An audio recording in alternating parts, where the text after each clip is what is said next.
ഏറ്റവും ശ്രേഷ്ഠമായ ചില സംഗതികൾ നമ്മൾ പറയുന്ന പിരീഡ് ഏതാണ് നിങ്ങൾക്കറിയോ? 2 സുജൂദിന്റെ ഇടക്കുള്ള 30 സെക്കൻഡിൽ കുറവുള്ള സമയം ലോകത്ത് അല്ലാഹുവിന്റെ മുമ്പിൽ നിർവഹിക്കുന്ന നിസ്കാരത്തില്. സുഹൃത്തുക്കളെ, ആലോചിച്ചിട്ടുണ്ടോ നിങ്ങൾ? 2 സുജൂദിന് ഇടയ്ക്ക് വളരെ ചുരുങ്ങിയൊരു സമയം ഉണ്ടല്ലോ.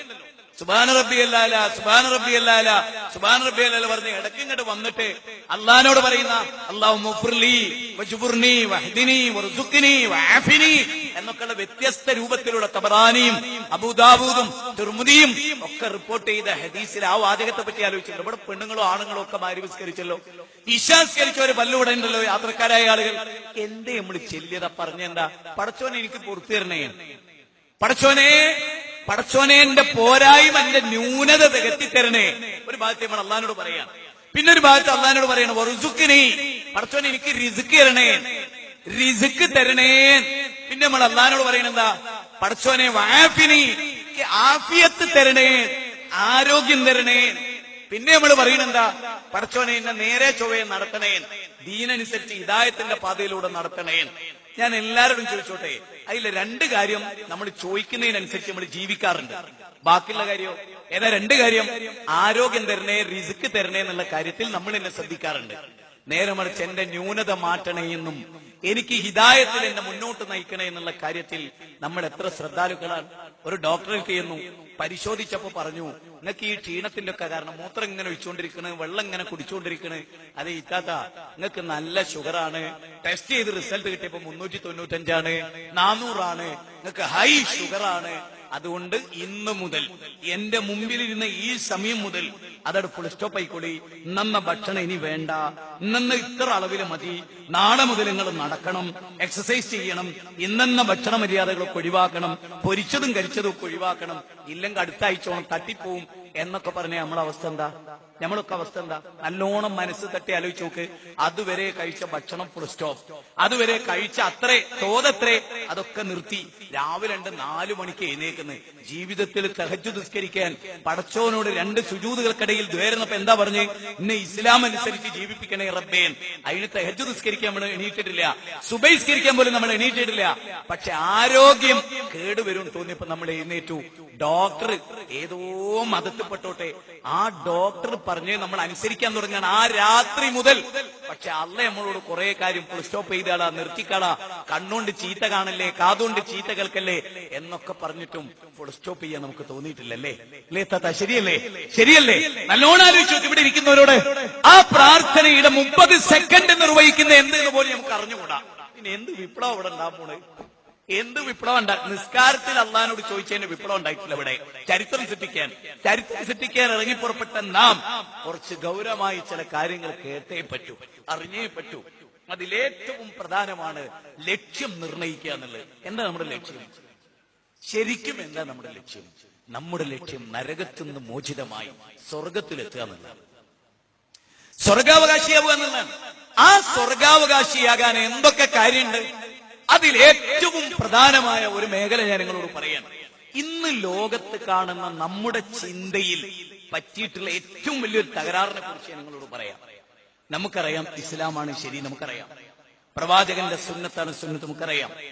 നമുക്കൊരു കാര്യം കൂടെ ഉറച്ചിട്ടറിയാം. ഞാൻ ഇവിടെ ഇരിക്കുന്നവരൊക്കെ പറയാണ്, നിങ്ങൾ നോക്ക്, നിങ്ങൾ എല്ലാരും ചിന്തിച്ചു നോക്ക്. ഞാൻ ഈ പറയുന്ന പോയിന്റ് നിങ്ങൾ എങ്ങനെ ഉൾക്കൊള്ളുന്നുള്ളതിനെ കുറിച്ച് എനിക്ക് ആശങ്കയുണ്ട്. പക്ഷെ ഇതിങ്ങനെ പറഞ്ഞാലാണ് നിങ്ങൾക്ക് ഏറെ മനസ്സിലാകുക എന്നാണ് എന്റെ മനസ്സിന്റെ ബോധ്യം.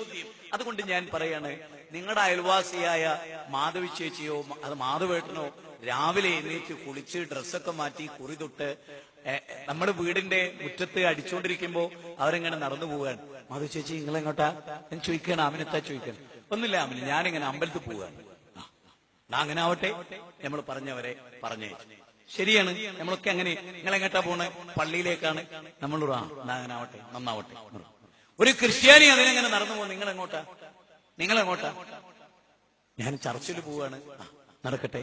ഇനി നിങ്ങൾ ആലോചിച്ചു, ഇതേ ആളുകളോട് പിറ്റേന്ന് നിങ്ങളെങ്ങോട്ടാ? മദ്യപിക്കാനാണ് എന്ന് പറഞ്ഞാൽ നിങ്ങൾക്ക് ആ സമയത്ത് എന്തോ ഒരു പ്രശ്നം ഇങ്ങനെ തോന്നുന്നുണ്ട് അല്ലേ? എന്താ ഒന്ന് മദ്യപിക്കാനോ? നിങ്ങൾ അങ്ങനെ മദ്യപിക്കുന്ന ആളൊന്നല്ലല്ലോ. അത് ശരിയല്ലോ എന്ന് നമ്മൾ പറഞ്ഞു വെക്കണോ അല്ലേ? ഇന്നലെ എന്തേ ഒരു പറഞ്ഞ് ഞാൻ ചർച്ചിലേക്കാണ് എന്നാണ്. അപ്പൊ എന്തേ ആരും മിണ്ടാഞ്ഞ്? എന്താ ആരും മിണ്ടാത്തത്? പിറ്റേന്ന് പറഞ്ഞ മദ്യപാനത്തെക്കാൾ ഗുരുതരമായ ശിർക്ക് ചെയ്യാനായിരുന്നു ആ പോയത്. എന്തേ നമ്മളാരും മിണ്ടാതിരുന്നത്? അത് മിണ്ടാനൊരു പ്രയാസല്ലേ, എന്തോ ഒരു പ്രയാസം. ശരി, അങ്ങനെ പലതവണ നമ്മൾ അവരെ കണ്ടിട്ടില്ലേ? ഉണ്ട്. എന്നാ ഒരിക്കലെങ്കിലും അവരെ വീട്ടിൽ കയറി ചെന്നിട്ട്, അതെ എനിക്ക് നിങ്ങളോട് ചില കാര്യങ്ങൾ, നിന്റെ ദൗത്യാണ്, നിന്റെ ബാധ്യതയാണ്, ആ ബാധ്യത അയൽവാസികൾ എന്ന നിലക്ക് നിങ്ങൾക്ക് ക്യാൻസർ വന്നാൽ എനിക്ക് പൊറുക്കൂല, നിങ്ങൾക്കൊരു അഗ്നിബാധയേറ്റ എനിക്ക് പൊറുക്കൂല, നിങ്ങളെ കുട്ടിക്കൊരു അപകടം പറ്റിയാൽ ഞാൻ ഓടി വരാറുണ്ട്, പക്ഷെ അതിനേക്കാൾ വലിയൊരു അപകടത്തിലേക്ക് നിങ്ങൾ നിങ്ങളുടെ യാത്ര കൊണ്ടുപോവുകയാണ്, അതുമായി ബന്ധപ്പെട്ട് എനിക്ക് കുറച്ച് കാര്യങ്ങൾ പറയാനുണ്ട് എന്ന് മനസ്സ് തട്ടിപ്പറഞ്ഞ ആരുണ്ട് ഈ സദസ്സിൽ, ആരുണ്ട് ഈ വേദിയിൽ? ആലോചിച്ചുണ്ടോ? അവിടെ ഞാനൊരു കാര്യം കൂടി പറയാം. ഈ സംഗതികളൊക്കെ ഇങ്ങനെ നടക്കുമ്പോൾ നമുക്ക് മിണ്ടാൻ കഴിയാത്ത എന്തുകൊണ്ടറിയോ? അത് ഞാൻ പറയാം, അത് നമ്മുടെ ഒരു തെറ്റായ ധാരണയാണ്. ഒരു വലിയ ഇബിലീസ് നമ്മളിൽ ജയിക്കുന്ന ഏറ്റവും വലിയ ഒരു തെറ്റുധാരണയെ പറ്റി ഞാൻ പറയാം. അവരെന്ത് വിചാരിക്കും എന്ന നമ്മുടെ വിചാരം. ഏറ്റവും വലിയ അപകടം എന്താണ്? അവരെന്ത് വിചാരിക്കും എന്ന നമ്മുടെ വിചാരം. ലോകത്തിങ്ങനെ അപകടകരമായ ഒരു ചിന്ത മനുഷ്യ ചരിത്രത്തിൽ വേറല്ല. എന്താണ്? അവരെന്ത് വിചാരിക്കും എന്ന നമ്മുടെ വിചാരം.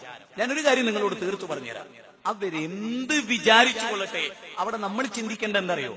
എന്റെ നാഥൻ എന്ത് വിചാരിക്കും, അള്ള എന്ത് വിചാരിക്കും എന്നെ കുറിച്ച് എന്ന് നമ്മൾ എപ്പോഴെങ്കിലും വിചാരിച്ചിട്ടുണ്ടോ? അങ്ങനെ ചിന്തിക്കാൻ നമുക്ക് സാധിച്ചിട്ടുണ്ടോ? ഇനി വേറൊന്നുകൂടി ഞാൻ പറഞ്ഞുതരാം. ഞാൻ നിങ്ങൾക്ക് ലളിതമായ ഒരു ഉദാഹരണത്തോടെ പറഞ്ഞുതരാം. നമ്മുടെ അയൽവാസി, ഞാൻ ഓർക്കുകയാണ്, എന്റെ അയൽവാസി ബാലകൃഷ്ണൻ ഒരു സന്ദർഭത്തിൽ ഞങ്ങൾക്ക് വല്ലാതെ ദുഃഖിക്കേണ്ടി വന്നൊരു ഘട്ടം. ഞാൻ ആ ഭാഗമൊന്നും പറയില്ല. ഞാൻ പറയുന്നത്, അദ്ദേഹത്തിന്റെ ഒരു മകൾ, അല്ലെങ്കിൽ എന്റെ ഒരു മകൾ ഒരു പ്രേമത്തിൽപ്പെട്ട് കുടുങ്ങി എന്നത് ഞാൻ അറിഞ്ഞു, അദ്ദേഹത്തിന്റെ മകൾ, അല്ലെ എന്റെ മകൾ അദ്ദേഹം അറിഞ്ഞു എന്ന് വിചാരിക്കുക. ഒരു ഉദാഹരണമാണ് പറയുന്നത്. അത് അറിഞ്ഞിട്ട് മൂടി വെക്കുക. ഒരു 5 കൊല്ലം അത് തുടരുന്നു. 5 കൊല്ലം അറിയാം അയൽവാസിക്ക് ഇയാളുടെ മൂക്ക് ഇങ്ങനെ ഒരു കണക്ഷൻ ഉണ്ട്. പറഞ്ഞില്ല, മിണ്ടിയില്ല. 5 വർഷം കഴിഞ്ഞപ്പോ ഈ വീട്ടിൽ കല്യാണം നടക്കുക. ആ കല്യാണത്തിന്, ഈ കുട്ടിയുടെ കല്യാണമാണ്, തലേ ദിവസം ആ കുട്ടി ഓടിപ്പോകുന്നു. കാരണം അവൾക്ക് ഒരു ബന്ധമുണ്ടായിരുന്നു. കല്യാണത്തിന്റെ സദസ്സിൽ വെച്ച് അവൾ ഒളിച്ചോടുന്നു. ആ അച്ഛനെ മാനം കെടുത്തുന്നു. ആ സമയത്ത് ശരിക്കും ശ്രദ്ധിക്കണം. ആ സമയത്ത് ഞാൻ ചെന്നിട്ട് ആ വീട്ടിൽ കയറി ചെന്നിട്ട് പറയാണ്, ബാലകൃഷ്ണ, നിങ്ങളെ മോള് 5 കൊല്ലം മുമ്പേ ഇതുണ്ട് എന്ന് എനിക്ക് അറിയായിരുന്നു, ഞാൻ നിങ്ങളോട് പറയണ്ടെന്ന് വിചാരിച്ചിട്ടാ. ആ അയൽവാസിയുടെ മനസ്സിൽ എന്താണ്? ദുഷ്ട, ഈ കല്യാണൊക്കെ എത്രത്തോളം എത്തിച്ചിട്ട് എന്റെ മോക്ക് ഇങ്ങനെ ഒരു ബന്ധമുള്ള ഒരു സൂചന കൊണ്ടുപോലും എനിക്ക് പറഞ്ഞു തരാത്ത ദുഷ്ട, നീ ആടാ അയൽവാസി എന്ന് ചോദിക്കൂലേ? എങ്കിൽ ലാ ഇലാഹ ഇല്ലല്ലാഹ്ക്ക് വിരുദ്ധമായി ജീവിച്ച് നാളെ നരകത്തിലേക്കാണ് നമ്മുടെ പ്രിയങ്കരിയായ മാധവി ചേച്ചി എന്നും നമ്മുടെ അയൽവാസിയായ മാധവേട്ടനെന്നും ശരിക്കും അറിഞ്ഞവരല്ലേ നമ്മൾ? എന്തേ? അവരെന്ത് വിചാരിക്കും, നാട്ടുകാരെന്നെ കുറിച്ച് എന്ത് വിചാരിക്കും എന്ന ചിന്ത നമുക്കുണ്ടാക്കിയ അപകടം. ഒരു പ്രവാചകൻ അങ്ങനെ വിചാരിക്കില്ല. ഒരു പ്രവാചകന്റെ മനസ്സിലും അങ്ങനെ ഉണ്ടായിട്ടില്ല. അവരെന്ത് വിചാരിക്കും?